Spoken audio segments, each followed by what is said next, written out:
Hello everyone, I hope you're having a great week. This is webinar 10 in the Ontario Manager Certification Program, and we're finishing this section on marketing and promotions today. So our three topics are events, including goals and planning and evaluation of events, then customer service, and finally customer loyalty, which is really important for us to understand when we're talking about marketing. Mindful or mindful?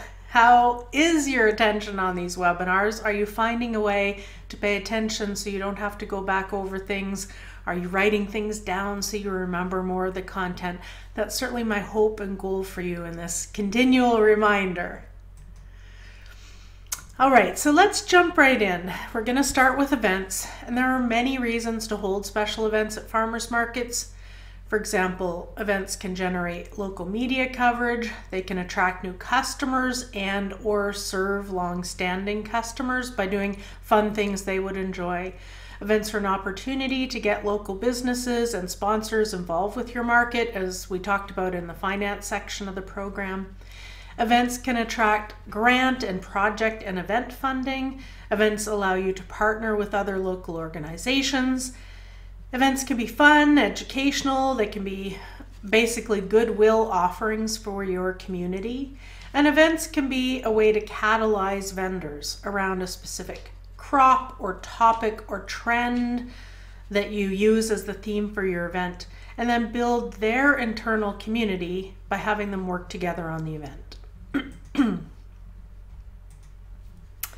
Now, at the same time, don't forget farmers markets are events in and of themselves.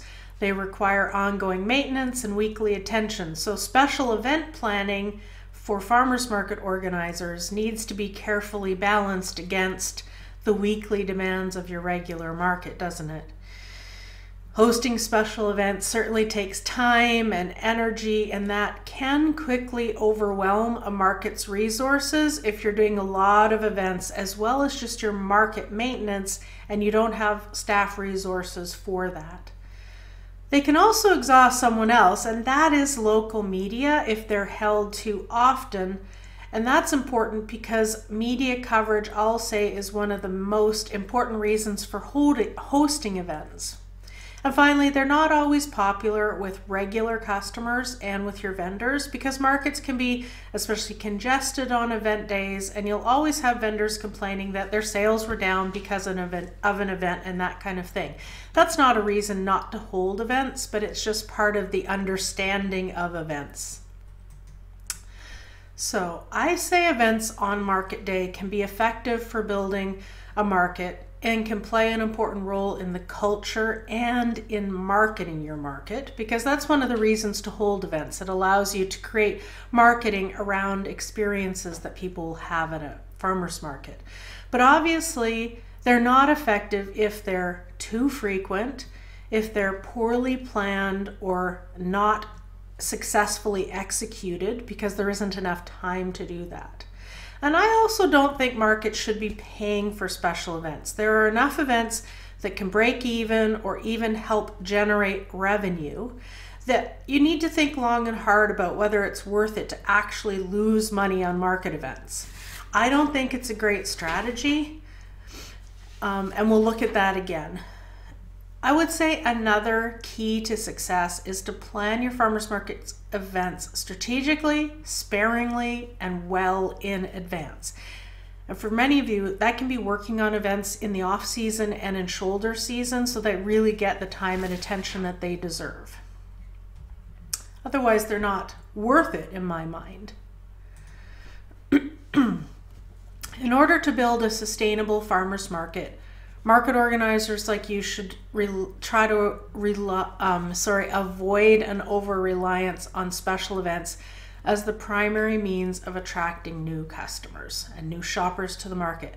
In fact, I feel that unless events both pay for themselves, so break even, or ideally generate a bit of money for your market, and serve existing customers in some way, not just new customers, but actually serve existing customers in some way, and if they don't do those two things, I think it's worth it to reconsider or recraft those events so they do fit those two criteria. So here are some, and I think, helpful questions to help you evaluate the feasibility and fit of a given event at your market and decide if it gets to move on to the next stage of planning. So is this event an appropriate implementation of our market's mission statement? Is this event the best use of our time and resources?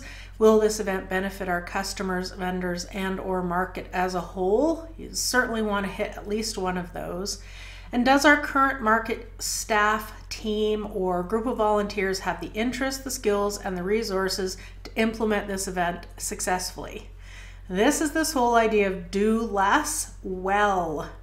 Having a bunch of events that are kind of half-assed or that you miss the mark in terms of doing enough event marketing, you don't have the people there for the time that you spent running those events, those are clearly not successful.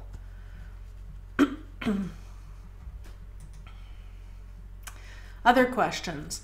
Does this event lend itself to generating income through partnerships, sponsorships, grant, fundraising, or day of fees and sales?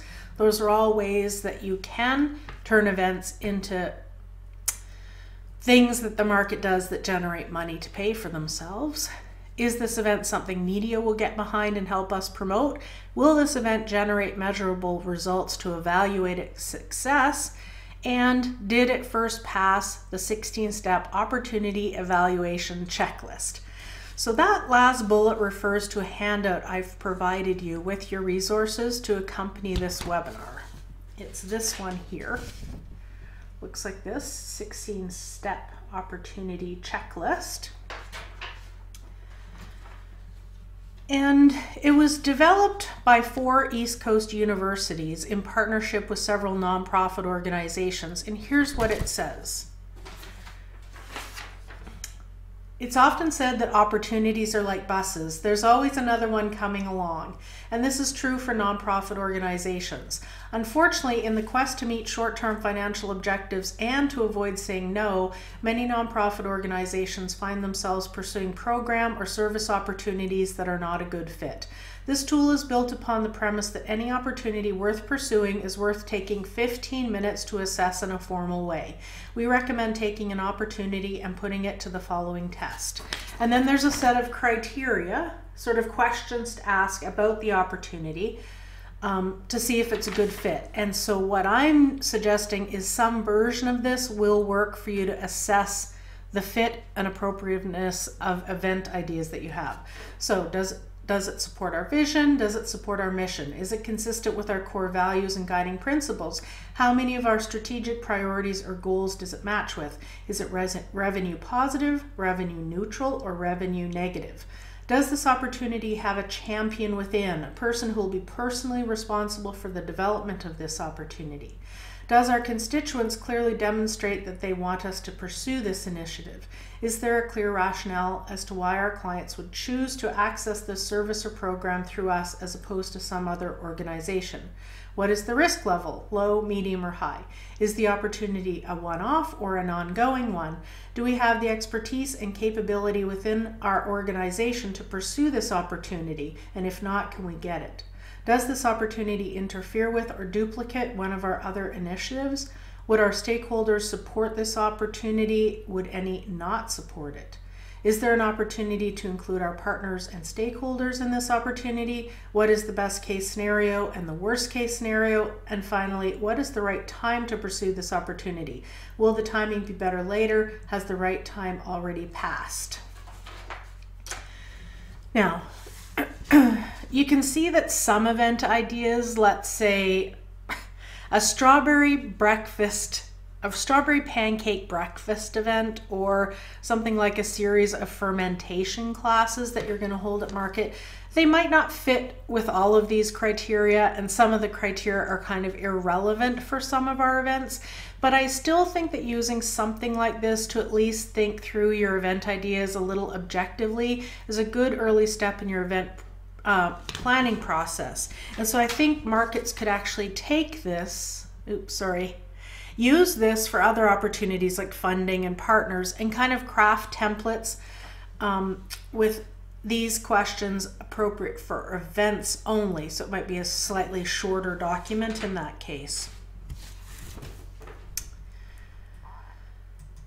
Now, here's a bit of a roundup of event best practices that I've taken from farmers market manuals and discussions with market managers around what events are worthwhile and which ones just aren't.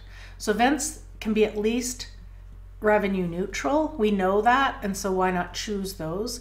Planning and budgeting needs to account for staff time, not just obvious costs like supplies and advertising. Events should work for the market shouldn't be working for the event. Include evaluation in the design of all market events and take the time to assess them afterwards. Vendor feedback is not a reliable criteria for event evaluation. It may be part of what you evaluate, but vendors can have a very specific view of events that may or may not be what you're trying to achieve with running events at your market.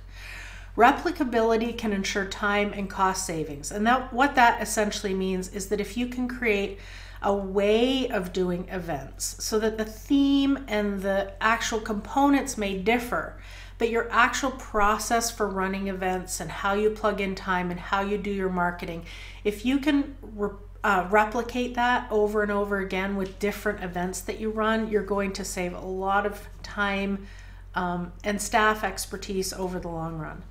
Design events that are likely to succeed and then give them 2 to 4 years to come into their own. Building on existing events is often easier than continually switching to new events. Now, there are some events that you try and they're just obviously a clear flop. But I've seen markets start with an event, it didn't work as well as they wanted, but instead of throwing it away and starting with another idea, they plugged away at it for 2 or 3 years to see if they could get that event to come into its own. Sometimes they're successful, sometimes they're not. I've seen some great farmers market events that are now part of markets' annual suite of events that started off fairly shaky. So don't give up on your events too quickly. Now, in terms of measuring event outcomes, here are 5 criteria that I think are useful to include in your evaluation. So how has our event supported your market's mission and purpose? How did it come in relative to budget? How did it serve our vendors or community needs or wishes? Was it fun? And did it meet your overall event ambitions? A review of market manager guides, a quick Google search, just a brainstorm with your market volunteers or staff, and I'm specifically not saying with your board, because this isn't a board task. This is something the board could brainstorm, but because it's not officially board business, I would want to make sure that this is happening outside of a board meeting. Anyway, this research, doing a bit of brainstorming, looking at some books and through Google, you could come up with an endless list of event ideas for your farmers market, but not all of these ideas will prove successful. Being able to choose the right events for your market is an important skill to learn and to hone over time. It's similar to choosing the right vendors for your farmers market. You need to decide what factors matter the most to you, what is the most important to you when you're thinking about your events. And sometimes popular events do need to change over time as the needs and interests of your community change too. You know, there are 30-year-old markets with successful events that they've been running for almost those same 30 years. And so I'm not saying that all events need to shift over time. I'm just reminding you that in terms of choosing your events, sometimes change is okay too. Don't give up on events too quickly, but also don't hold on to old events if it seems like they're no longer a fit. So I would say in summary that events can be an important and worthwhile tool in your market building toolkit, but only if they're done properly. If they take more time and money than they generate, if they're poorly planned or executed because you just didn't have the time or expertise to really do them justice, if time isn't taken or it isn't available after events for evaluation and assessment, or if they're unpopular with 2 or 3 of your market stakeholders. So here you might be thinking about your shoppers, your vendors, your staff, your partners, the broader community at large. If 2 or 3 of those stakeholders didn't like the event, then I wonder if it's worth it. If any of those things are really happening, I don't think it's the right event for you. Start again. Think of another event or another way to market your market entirely. Don't hold events just to pay allegiance to things you've already done or to things that you hear other markets are doing. Make sure they fit several of the criteria I've covered in this section. One of the things I love about live trainings is the chance to hear from others. So since we can't do this in person, consider getting together with people from your market and asking each other to talk about event ideas using these questions. So for events that you've either hosted or been to, what made them great? What would you do differently? And what mattered the most to you about them? And if you have any great event ideas, events that you've been to or hosted at your farmers markets that you're willing to tell me about, I'd love to create a collection of some great event ideas from farmers markets that I could share with others. All right, so let's shift gears here and talk about customer service, turn our thoughts towards that. You know, we all have so many stories inside of us about positive and negative customer service experiences we've received from other people or other companies and at farmers markets. And when I run my 40-hour in-person vendor training programs, I take the time to ask people in the room to share a customer service example with the group. And guess what? People talk mostly about their negative experiences. People are far more likely, not just at trainings, but this is the research, to talk about negative experiences than positive ones. And I've read research, in fact, that says 10 people end up being impacted by a negative customer service story, while only 2 people are impacted by a positive one. And this is why I say that poor customer service is sticky in a way that positive experiences aren't. It only takes one negative experience to really shut us down from shopping or interacting with a given business or organization, but we need continued, repeated positive experiences to keep us feeling loyal and satisfied. That's funny, but that's what the research shows us. And so what I'll say about customer service is that it goes beyond being nice or friendly. I think the best way of describing it is that it's about keeping a set of promises and using those to guide your interactions. So what a lot of consumer research has shown is that the key element of positive customer service ratings are reliability and consistency. So people tend to not like change. We're adverse to having simple things change in our life. That's because we want to have the resiliency and flexibility to move with the bigger changes in our lives. So for the little things, make life reliable and consistent for people. And for you, that means your shoppers and your vendors. Reliability is about giving people what they expect and what they know, and just giving it to them time and time again, even if it isn't very sexy. You know, think about, here I've put vanilla ice cream. It might be plain, a little bit no frills, but people really want good vanilla ice cream. And if it's great, it's great. Occasional spurts of over-the-top service, that red carpet experience that you read about, that research seems to show that it doesn't make up for not being reliable and consistent in terms of what people expect. In fact, I read one study that showed that the cost of extraordinary customer service, in this case it was at the retail level, it was things like free shopping, free tea and coffee in stores, offering free personal shopping services, that those things cost companies a lot of money and only resulted in a marginal improvement in terms of loyalty. The return on investment, you could say, wasn't there. So I want to remind you here that as market organizations, your customers are actually your vendors first, and your market shoppers are what I call your secondary or second level customers. And remember those vendorship webinars? Everything I talked about in terms of welcoming and orienting vendors and retaining vendors was largely about customer service.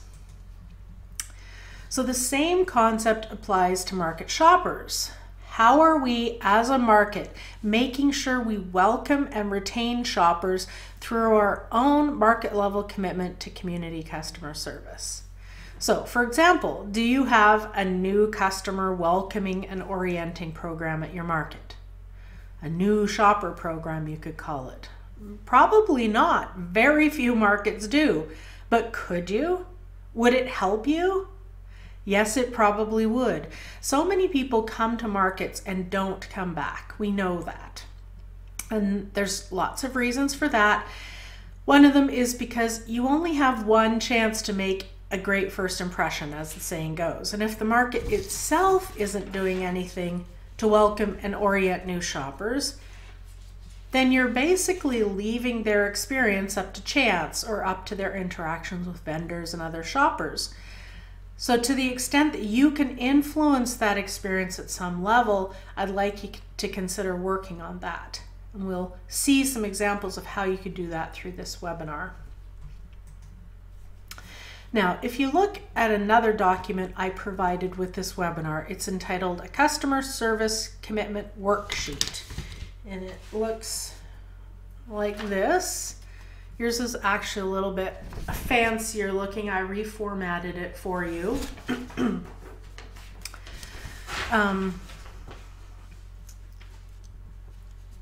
It asks you to write down what your customer service commitment is to your vendors, to the shoppers at your market, to your co-workers, and that will depend on your role. Your co-workers might be other staff or other organizers or other board members, depending on your role. What's your customer service commitment to the volunteers at your market, to your market sponsors and partners, and to your community? What promises can you make in terms of reliability and consistency in your dealings with these different groups of market stakeholders? And I talked about customer service. The best way to think about it is a series of promises you can make, and then consistently and reliably every time you connect with them to meet those promises. And so this worksheet, which I hope you'll take the time to do, is about clarifying for yourself what those promises can be. Customer service is all about how you make people feel. It's based on their perception. It doesn't matter if you think you treated someone perfectly during an exchange. It's all about what their perception is about what happened, and that will dictate how they feel about it. And I like to use a bank account analogy here. Think of it this way: each interaction you have with someone builds an emotional bank account between you, and reliable, positive, consistent interactions build that bank account. They grow your balance. You make a deposit every time. Now, let's just say that something doesn't feel amazing after an experience with somebody one day, for whatever reason. Perhaps you were tired, you were heavily focused on something else, maybe you just had an odd interaction with somebody yourself before them and that was affecting you. The number of things that could be at play here are endless. On their side, maybe their perception that it's off had nothing to do with you. Maybe something's impacting them in the current moment. It's flavored their experience with you. Inevitably, my point is, a negative perception of a customer service experience from time to time is going to happen in our interactions with people. That's just life. That's how things go. So if you've had this less than ideal interaction with someone, to use the bank account analogy, you've just made a withdrawal, haven't you? Now, with a regular customer, the healthy bank account balance you've built up from previous positive interactions means even with that withdrawal, you're still in the positive. But with new customers, there's nothing in the bank account. No deposits have been put in previously, so a negative experience immediately puts you in the red, in overdraft. This analogy is to help you see why it's so critical to build your farmers market by keeping a core group of dedicated customers happy. And this refers to your vendors and also to your market shoppers secondarily. There's no wiggle room for these perceived negative experiences if you're always interacting with new customers. The more you're relating to building your market around people that you are having ongoing relationships with, the more likely you are to, when the negative experiences inevitably happen, and sometimes it's just their perception that something was off, you're much more likely to still build a positive spiral if you're dealing with people who you have lots of deposits in your bank accounts already. I want to turn our attention now to a discussion about loyalty and possible loyalty programs at farmers markets, because loyalty and customer service go hand in hand, and the importance of good, reliable, steadfast customer service becomes so apparent when we think about building markets through the development of loyal shoppers and loyal vendors. And this is where I really want to turn our thinking when we're talking about marketing. So I want to share some research that I've done on loyalty and the possible development of customer loyalty products or programs at the market level in our sector. I've put all of the research together in a document. It's this one. I've marked up my copy a bit, but you'll see it with the documents I provided to go along with this webinar. Loyalty Programs at Farmers Markets, a mini teaching tool. And I've given it to you as part of your resources, and I'm going to go through a few of the highlights of it here now, and I've put them on these slides. So in North America, companies spend more than $2 billion annually on loyalty programs. And statistics show that the average household belongs to about 14 reward programs, even if they're only active in about 6. Loyalty programs have one main goal, and that is to protect the customer relationship. It's so easy for customers to slip away or go to a competitor. One of the ways you can make your customer relationship more sticky is through a well-planned and well-executed reward program. And that's a quote. A 2014 study by a business research company found that of over 3,000 loyalty program users they surveyed, 82% of them were more likely to shop at stores that offered some kind of loyalty program. In terms of motivations for joining a loyalty program, over half, about 57%, said they joined programs hoping to save money or to receive discounted product. The second most cited reason for participation, and that was at 37%, was receiving rewards. A separate study, it was a study of 1,000 small business owners this time. It found that they spend more than half of their time and budget focused on existing customers. And why was that? According to Inc. magazine, it costs a business 5 to 10 times more to acquire a new customer than it does to sell to an existing one. And successful businesses know that, and that's why they're catering to their existing customers. It is said that a repeat customer gives and gives. What does that mean? The average spend of a regular customer is a whopping 67% more per purchase than that of a new customer. And they're also more likely to shop more often, and they bring new customers to you.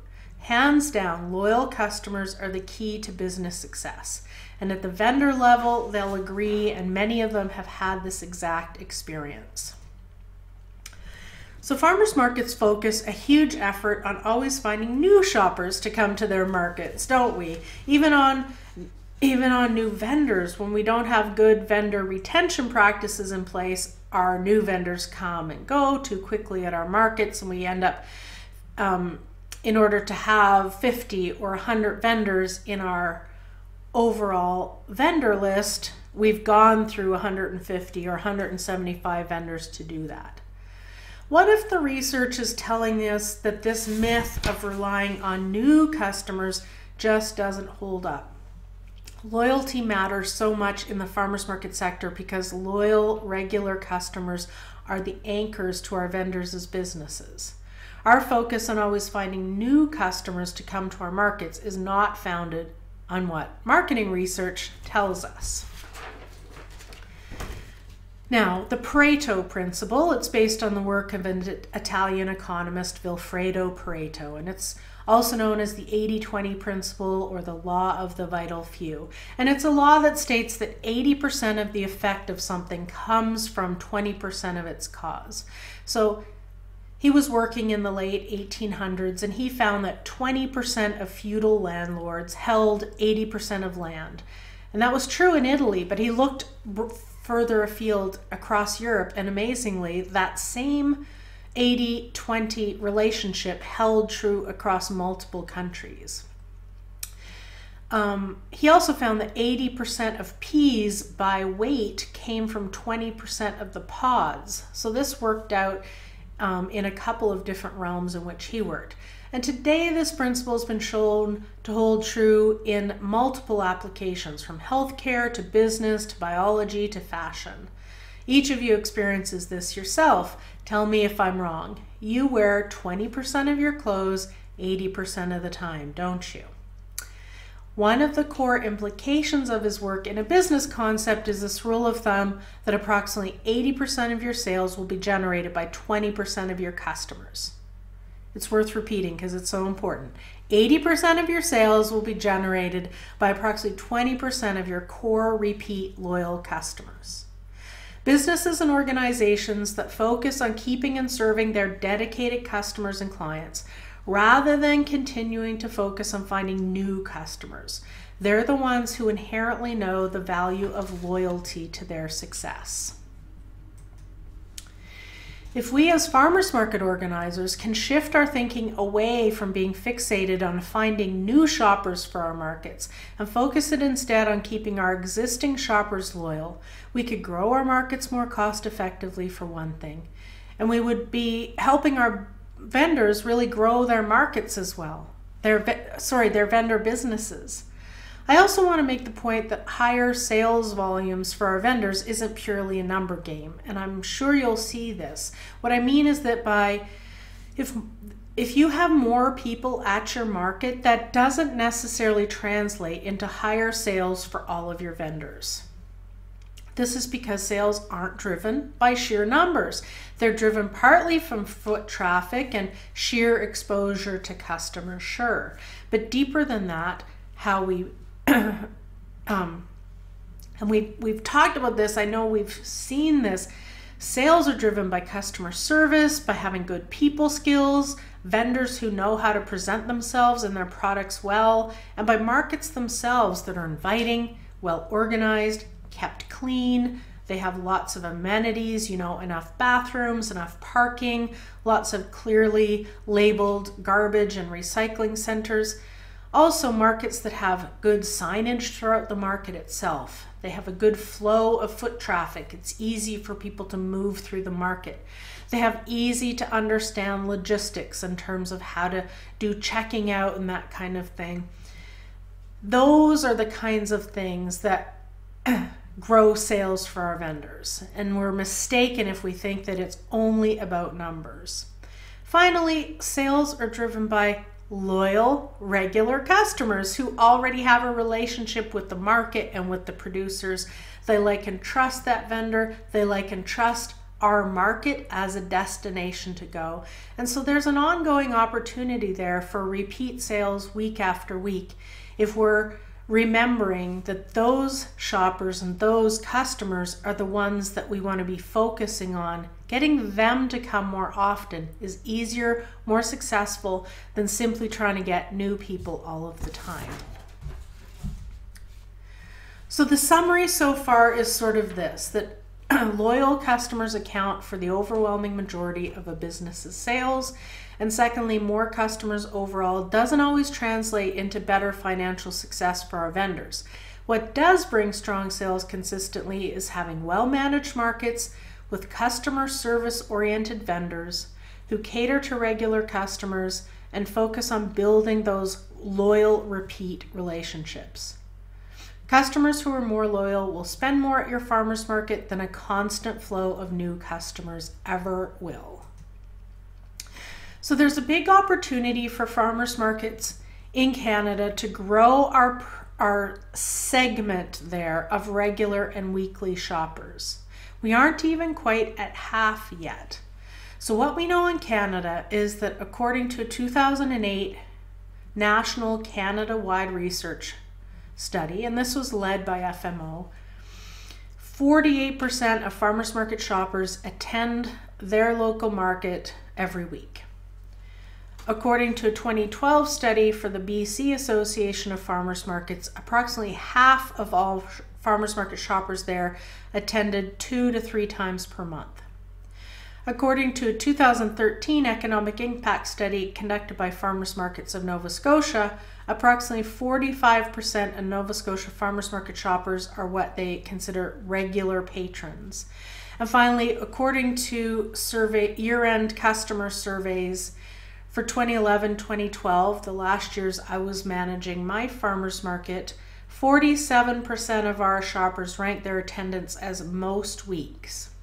So I've included copies of the BC, the Nova Scotia, and the Ontario studies with your materials for this week if you want to take a look at that research where these findings come from.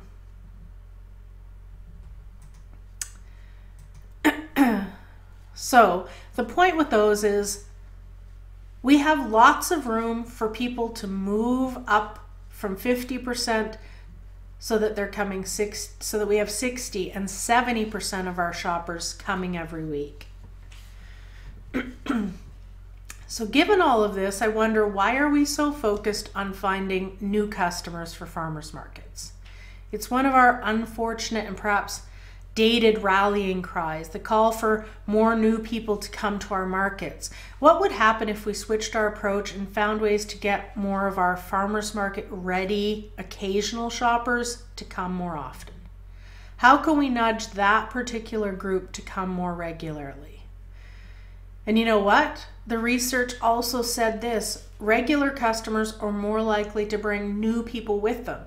So if we focused on creating great loyal shoppers at our farmers markets, they'll naturally bring the newcomers with them. We can stop focusing so much on finding new customers. By focusing on loyalty and developing loyal customers, we're also inevitably creating opportunities for new people to come because those regular shoppers will bring them. So really the concern is about ensuring our regular customers remain loyal over time.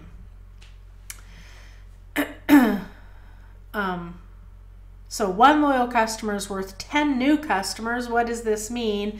Remember, it's cost 6 to 7 times more to acquire a new customer than it does to keep an existing one satisfied. I shared that already. Add to this that regular customers spend more per visit. Remember, 67 times or percentage more. They bring new people to you, and they're already in alignment with what you sell and why you sell it. So it can be said that for all those reasons, one loyal customer is equivalent to 10 new customers. So what about considering a market-wide customer loyalty program for your farmers market?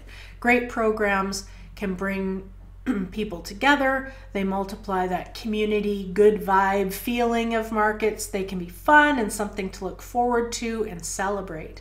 And I'll share some examples of actual program ideas in a minute. Another tip is to make it a club. Make people feel special when they join, and you'll see how that rings through in some of the examples I'll share. These programs don't necessarily need to be technology-based. I also want to mention that. There are some cities where an app or a phone-based program might work, but many farmers markets are one of these few socially sanctioned places these days where being into technology isn't a requirement. We find that farmers markets are actually about trying to create interaction and real relationships, not technology-mediated ones. So for that reason, paper-based programs can still work very well in our sector. And in some communities, they would work better than something that's technology or app-based. And I would finally say that this can matter a great deal to your vendors. Not only are we competing with other innovators in the local food movement, but market organizers are sometimes competing with other markets for vendors. Vendors are your first line customer, and as such, you should constantly be assessing what can we offer to vendors that gives them great value? What will make them stay? And low table fees isn't a sustainable answer to that question. But what you can offer is a rich, rewarding market culture, one teeming with positive relationships between vendors and between vendors and staff. That can be deeply satisfying to vendors and help them see beyond that single goal of market sales. Also, though, being a market that's stepping up its game by buying into the local shoppers are better shoppers model that I'm presenting here, and doing something about it by running a market-wide customer loyalty program. So spending your marketing money creating a loyalty program that will benefit vendors, that's a powerful way of showing your vendors concretely that you care about their success and that you're spending your marketing money on tangible things to help them grow their business. So if you're considering this idea, and I'll get to those examples in just a minute, I want to share a bit of background information first. So there are a few top trends or best practices in terms of loyalty programs that I'd like to mention. Big is good, but bigger is better. It's this idea of go for the gusto or don't go at all. Little rewards or complicated reward systems, these aren't good ideas and you might as well just scrap them. Secondly, you aren't alone. Loyalty is a crowded space and awesomeness is expected. You need a differentiation, a North Star. Think of a loyalty experience rather than just a loyalty program or punch card. Also, loyalty isn't just for the big guys. In fact, there's no market that's too small to benefit from a customer loyalty program. I would actually say building small and newer markets strategically right from the beginning by focusing on how do we develop a loyal following of key shoppers right from the start, not overemphasizing the need to find new customers all the time. That's a solid strategy for starting and building small markets right from the gate. A small group of committed regular customers can be more sustaining for a farmer's market than a large group of people who only come in frequently. If there's anything you can take away from it, is that loyalty teaches us that final point. And in terms of a best practice, loyalty can't be built when the basics are missing. So you need good, reliable customer service once people get there, from the market and from vendors. You need a good range of products and vendors to buy that product from. Selection and availability, pleasant shopping experiences, having good amenities and market level experience, and good communication with your shoppers. Those things are sort of non-negotiables. Your market has to have those, or even if you incentivize loyalty like crazy and spend a lot of money on high rewards for loyalty, as soon as you take away those incentives, people won't stay. So I would say don't start loyalty programs until you're sure those other things are in place at your market. So you can have two basic goals for a customer loyalty program. And I see lots of examples of rewards that seem to just reward existing customers. But I also think that you can be thinking about a design goal that says, how can we change customer behavior? How do we change shopper behavior? Two questions frame the decisions and program outcomes that you decide on as a market. Were you to develop this kind of customer loyalty program? So first, how do we reward our best customers and keep them engaged? And that's sort of goal number one. And a program aimed at giving small rewards to your existing customers, that might function to cement goodwill. And it might do something for the culture of your market, but I would argue that great customer service and reliability of experience are enough. Those people who are already coming, and they don't necessarily need any incentives to continue to come. Our already loyal farmers market shoppers don't need to be incentivized. They're coming back already. So I don't feel there's very much financial value to be had in creating a low reward system or program that simply acknowledges existing loyal customers. I believe there's a better way to build customer loyalty programs for farmers market, and it's done by answering that question number two. How do we incentivize occasional customers to become regular or weekly customers? If your focus is to incentivize occasional shoppers to come regularly, then when you're considering what rewards you would give for what kind of spending behavior, you need to ask yourself this important question. Could this be impactful enough to change consumer behavior and incentivize enough of our occasional shoppers to come regularly that it would build a more loyal customer culture at our market? Very weak incentives won't nudge behavior, so the cost relative to the effort won't bring the benefits you're hoping for. I'm sort of saying go big or go home. Small rewards, small incentives, sort of not being very generous. Those might reward existing loyal customers, but they won't build a new culture of loyal shoppers. And so to me, that's not worth the money and it's not worth the effort.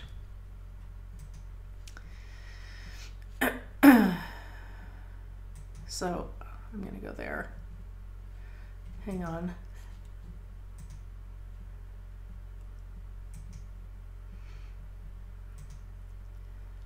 Mouse issues, sorry.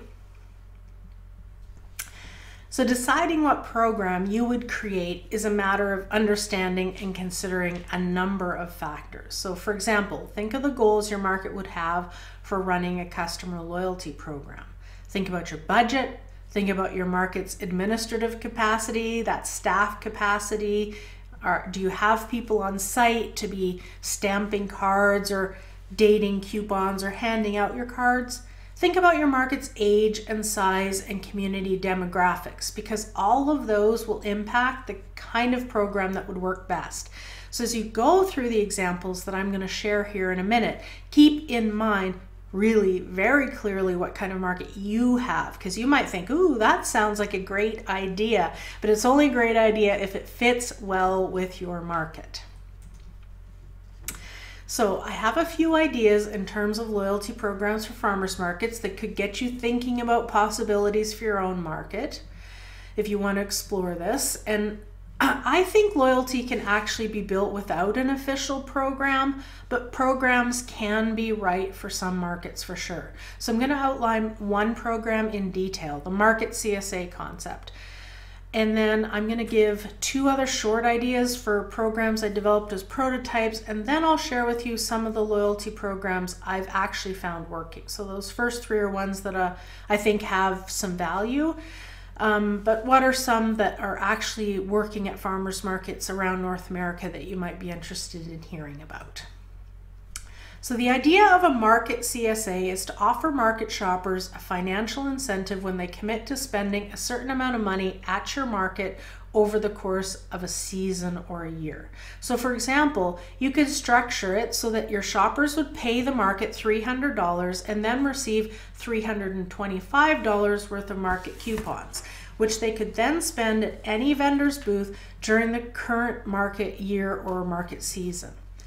I think you could also do this at the $500 commitment level for $525 worth of coupons, but then because $25 may not be enough of an incentive for people at the $500 commitment, I would throw in plus the chance to win the grand prize of $100 or $200 worth of market product as well. So this offers a slightly better rate of return for your market than the $300, $325 option, and that extra $100 or the extra $200 that you're throwing in would come from your vendors, not from your operations or your marketing budget. Whether you have people buy in at the $300 or $500 level will really depend on the size of your market and the kind of economic environment in which your market takes place. The benefit of this program is strong and clear. By investing in your farmers market in advance, these shoppers are now highly motivated to come back to your farmers market over and over to shop there specifically. I mean, they're carrying around $500 worth of market coupons. The more investments you sell, memberships in your loyalty program, the more loyal customers you've automatically created. Now, there's an obvious cost involved to your market, and in this program, the cost is $25 per person who signs up if they redeem all of their coupons. Now, it's somewhat likely that some of the coupons won't be redeemed. Rarely do programs like this run at 100% fulfillment. So the cost per person could end up being slightly lower than $25 per person, but I think you would still set the budget for full fulfillment, and then any redemptions that don't happen are just a benefit. If budget is a concern, you can limit the number of member investments you sell if you wish. So if you only want to put $500 or $1,000 into this, you would then limit that $25 per person times however many you can sell to meet the budget that you want to set. One benefit of this program, unlike other programs that I'll tell you about in a moment, is that there's no administrative paperwork once people have paid and been given their coupons. So it's very hands-off for staff once the initial member investments have been paid for. There's no tracking attendance. It doesn't matter how often people come. They don't have to spend a minimum amount of money per week. They've just bought their coupons and then they're out there at the market selling, using them. Another small benefit to a coupon-based program like this one is that people need to spend their money in $5 increments. You'll see the coupons in just a minute, and they explicitly say that change cannot be given when they're using their coupons. So if somebody has $8 worth of product, they can either pay with a $5 coupon plus $3 in cash, or they can be encouraged to spend the $2 more so they can use two $5 coupons. Some people could have resistance to that if they don't understand it when they sign up. So this is where you have to be a very good communicator, making sure people understand how the coupons work. You don't want anybody to have a bad experience when participating in your customer loyalty program, but you can't be giving change on coupons, or you've really undercut the whole benefit of the program, which is to get people to spend that full amount at your market. If people are buying that money and then giving a $5 coupon and getting $4 in change back, you've completely undercut the whole benefit of your program. So in the end, when people are well informed about how they can use the coupons and how they can't get change from them, so how they can use them is to use them for their full value only. Then coupon-based systems help your vendors upsell additional bits of product occasionally to everybody's benefit to get people spending in those $5 increments. So I worked with a graphic designer to mock up a few of the documents you might want to create to make this program work. And we did them at the vendor level and also at the market level. So here we have a poster mock-up, and the big headline is, do you want $25 of free product? That's assuming you're going to be selling $300 worth of coupons for $300 for $300 people will get $325 worth of coupons, or $500 they get $525, but that amount could vary. You could decide you're going to sell $300 gets people $340 worth of coupons, or however you want to structure it. Then our exclusive local loyalty club here at the blank farmers market, insert their name. So this is just an example of the kind of product poster that you could generate. Now this is the version from the vendor loyalty program that we generated.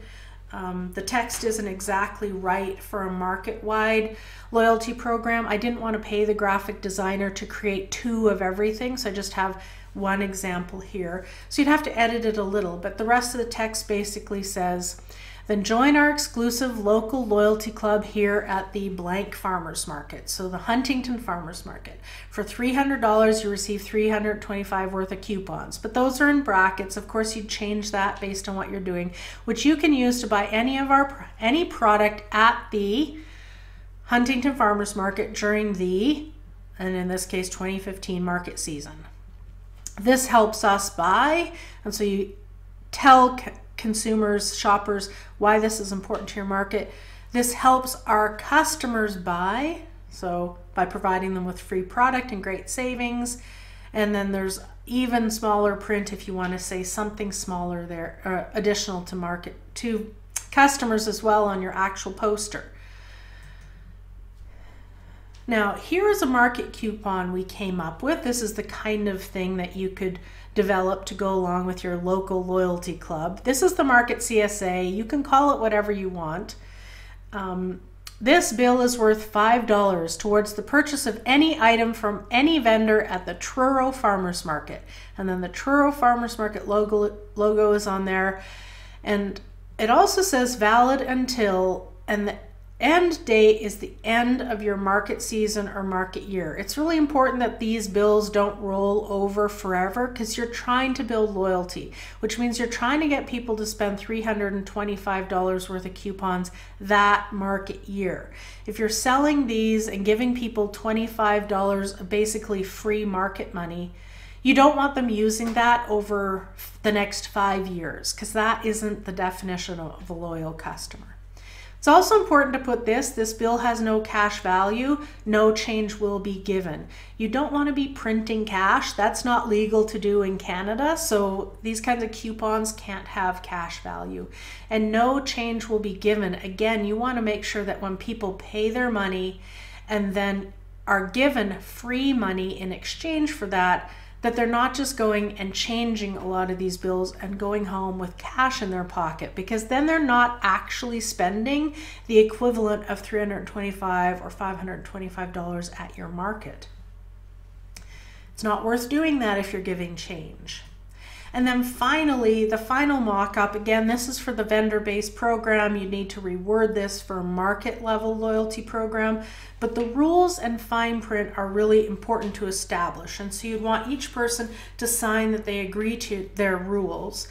So let me read the ones we've come up with for you. And this is a larger version of what this would look like on an actual piece of paper. So your rules document would be a full pager with an area here for people to sign up and then sign that they agree to the terms. So the rules say that the local loyalty club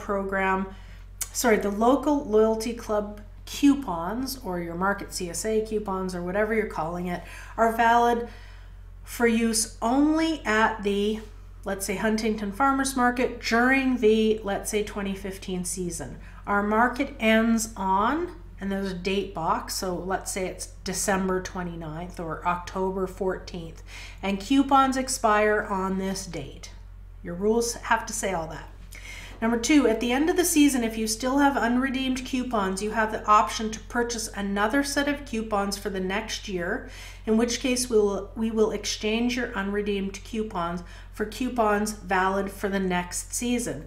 If you choose not to purchase coupons for the next year, you will forfeit any unredeemed coupons for this year.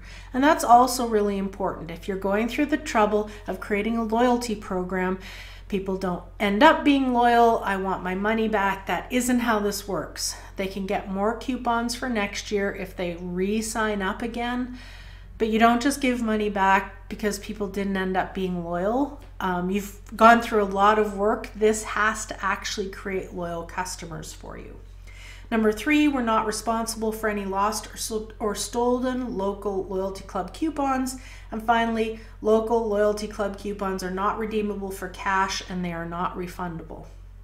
I would almost add to that one, change is not given on coupons. They must be used to their full value, to their full $5 value. Then there's a spot for people to sign up, their name, phone number, email, the amount paid, the date paid, and payment details. So you have that right there. There's a box that they would check. It says, I agree to the local loyalty club rules and I have my own copy of this flyer, and they sign it. The reason that's important is the rules are on this. So you don't want people to sign up, hand it to you, and then not have the rules themselves. So this either needs to be 2 documents, or I think what's easier is just to give a second copy of the flyer to your to the people who sign up. All right, so that's the Market CSA. We called it the Local Loyalty Club. As I'm explaining it to you, that's kind of a hard, awkward thing to say, so I would change the name of that. But anyway, that's how that Market CSA program could run. Now, I did design 2 other program ideas, but I didn't roll these out for you like the Market CSA. I just have 1 slide on each of these. The idea here is to get you thinking, realizing you can come up with something as long as it works well for your farmer's market. So this next one I've created, I called it the 4x10 Club, but that's an awful name. Think of something else. I imagine that shoppers would get a free card at your welcome or your information booth, and it explains the rules, and you have to have room on it to record dates and signatures. Then to participate, shoppers would be required to come on 10 different dates and spend a minimum of $10 on each of those dates. This would be verified by having vendors date and sign cards when a shopper spends at least $10 with them. Once the card is filled in, so they have to have it signed off 10 different dates by 10 different vendors that they spent a minimum of $10 at their booth. Then once the card's filled in, they take their card back to the welcome tent. They would get $10 in market cash at that point, and also their name would be entered to win a grand prize, which is a basket of goodies from 10 different vendors. I use this multiple of 10 to try to frame this as a 10 club, just to make the marketing easier. But I think this is certainly something you could tweak. You can come up with prizes that you like better. This is just an example for you. The cost of the program is obviously for you $10 per shopper, and vendors would contribute by contributing product for that grand prize. This one is the 10-10-10 Club, also needing a new name. I don't know what I was thinking with all the 10s, but this one is different in that it requires a participation fee, and lots of loyalty programs could be run this way, with an upfront investment from shoppers to build their buy-in. When people have paid for something, they're much more likely to participate. We know that from event planning, from management organization, and so it's no different for something like this. So I wanted to show you a version, or come up with a mock version that used this. So you could have shoppers pay, let's say, $10 to join. They're then required to come on 10 different occasions to the market. This would just be verified by having their card stamped at the welcome tent. This doesn't guarantee that they're spending anything. It's a simpler program. It just gets at attendance, not at spending. The assumption is that people will spend once they come. You're incentivizing people coming 10 times. So once someone has come on 10 different dates over the season, they get their $10 back and get their name entered into a draw to win a big prize lot. So this would be up to you to set, but incentives, if you're getting people to pay up front and come regularly, I think you need to do a really great prize lot. I would say like $500 in market money. The benefit of this, though, is that the program actually only costs you $500, which isn't a very expensive program, even if you have a few hundred people participating. In a big city, you could even do a single large prize, like a grand $500 prize, and then 2 or 3 additional prizes of $200 or something. If you think that you're going to have hundreds of people joining, this could be really impactful, and the bigger you can make the grand prize, the more participation you'll probably get. And by having people pay at the beginning, you're really not going to lose anything. So there's reasons that a program like this could work really well.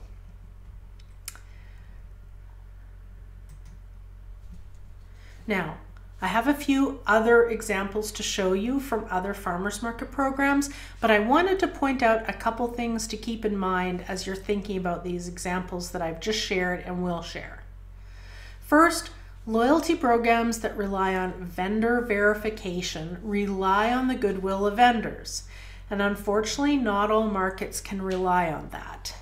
Even 1 or 2 vendors who are signing cards or verifying attendance or verifying certain purchase levels, who are actually cutting deals for friends or family or filling in cards fraudulently, that will undermine what you're trying to achieve, and it will cost you money because you're giving free money in many of these cases to people.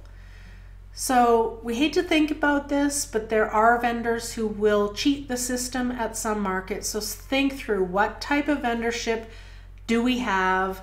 Think seriously about whether vendor verification as a part of your program is realistic and could work at your market or not. The second consideration is that the cost of some of these programs will be fairly high if you have lots of uptake and participation. So the Market CSA, for example, costs $25 per person. So use cost to evaluate models suitable for your market as well. I think think of the question, if our program doesn't work, okay, so sorry. What I want to say about that cost piece is, at $25, that's a fairly high cost, but you'll get a lot of loyal customers that way. The final program that I mentioned that only costs $500, or even if you have $900 because you have 2 smaller prize lots, it doesn't cost your market as much, but it's going to cost more in terms of administration because people have to come to this welcome tent every week to have their cards stamped. So for markets that don't have staff on site regularly at your market booth and would have to hire somebody to do that, that's a different kind of cost. So I'm just saying, figure out what your actual costs are per program and then use that to help you decide. Now, think of this question. If our program doesn't work out in some way, would we be stuck with an unkept commitment to any of our shoppers?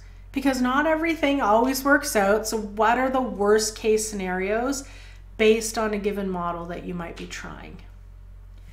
You'll notice that the benefits of even the 3 programs I've profiled here are associated with attendance, with spending levels, and with pre-purchasing commitments in terms of committing to spend a certain amount of money at your market. So think about the benefits you most want for your markets and customer vendors, and then make sure that the program you're coming up with creates that benefit. And finally, based on which program you would run, you might need in some cases to be turning coupons back into money for vendors. And how often would you be willing to do that? And how can you set that up ahead of time? Your market effort will be a lot higher if you're redeeming coupons every week. So if you're using a coupon-based program, can you reimburse vendors just monthly or even seasonally to keep that market effort down? Because that's the benefit of the first program. Yes, it costs you $25 per person to run, maximum $25 per person, but there's very little staff involvement once those coupons have been sold. And yet it would cost more in terms of staff effort if vendors were getting their coupons turned back into cash by you every week. So you'd want to think that through as well. Okay, so what are some other farmers market loyalty programs already out there? I found a market that had a sustainability-based loyalty program that rewarded folks who brought their own bags or containers to the farmers market. There's a farmers market in San Francisco that gives people a free seasonal shopper rewards card. It's the first one shown here. People make their purchases and then take their shopping bag to the information booth. And if they have at least 5 unique items in their bag, they get a stamp on their card. And after 10 stamps, they receive event discounts and their name is entered into a draw for some larger prizes, including a $250 grand prize. Now, I would define this more of a program to reward existing customers. I'm not sure it's impactful enough to change shopper behavior and make them come more regularly just to participate in this program, because the reward versus the effort doesn't seem to be worth it to me. That's up to you to decide, but keep this in mind as you think through your own program development. Is this impactful enough to create a loyal shopping culture at our market? Is that what we want with our loyalty program? At the Abergavenny Farmers Market. They have a loyalty card that you can see here. It says this loyalty card entitles the holder to the offers available at participating stalls every third Thursday of the month. So I'm not sure if people pay for this card, and I'm not sure how it's used to build loyalty, but I think you could think this through if something like a monthly discount day appeals to you as the reward that you would use for your loyal shoppers. Here's the front and back of a loyalty card from the Bedford Farmers Market. They're asking shoppers to purchase 5 items in order to have their name entered into a draw for a bi-weekly basket of market product. Again, keep in mind, does our program have the strength to actually turn our occasional shoppers into regular shoppers? And if not, is it money well spent? Maybe it is worth it, but the premise of this entire webinar presentation is that loyal, repeat, and in our case, weekly or at least monthly shoppers are an overlooked key to growing really sustainable vendors and farmers markets. And so if you're using a loyalty program to take those occasional shoppers and make them more loyal, does your loyalty program have the teeth to do that? That's a question to keep asking yourself. The Dufferin Grove Organic Farmers Market has this Loyal Eaters Club, and on the back you see spaces that are dated with each of their farmers market dates. And here's how their program works from their website.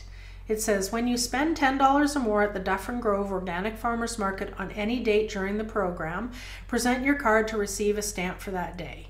1 card per person, 1 stamp per person per market. Stamps will be available from market staff Ann or Pia, look for us at or around the market, and from vendor Seth of Forbes Wild Foods. When your card has 10 stamps, turn it in and you will receive a reward. $10 worth of Dufferin Market bucks to spend anywhere in the market, entry in weekly draws, and a chance to win gift bags full of delicious products from the vendors. Why we do it. We want to show our appreciation to customers who attend the winter market regularly and encourage everyone to keep supporting our local organic producers all year long. So they're just doing this in the winter months to incentivize loyalty during their winter season, which is a great idea. They also say loyal customers equal a strong market. Then they say don't need a reward to come to the market. Lovely. If you'd like to collect stamps anyway, you can give back your reward and we'll donate the market bucks to a local organization or a community member in need. Frequently asked questions. Do I have to spend $10 all at one vendor's table to get a stamp? No, as long as you spend at least $10 overall on your visit to the market, you can get a stamp for that date. What are Dufferin Market Bucks? They are vouchers which may be used to purchase any product at the Dufferin Grove Organic Farmers Market. They cannot be exchanged for cash and they have no cash value at any other farmers markets. Reward cards have no cash value. Okay, so that's some of the information about that program. Now here is a card not from FMO Ontario, but from FMO Ozarks, the farmers markets of the Ozarks.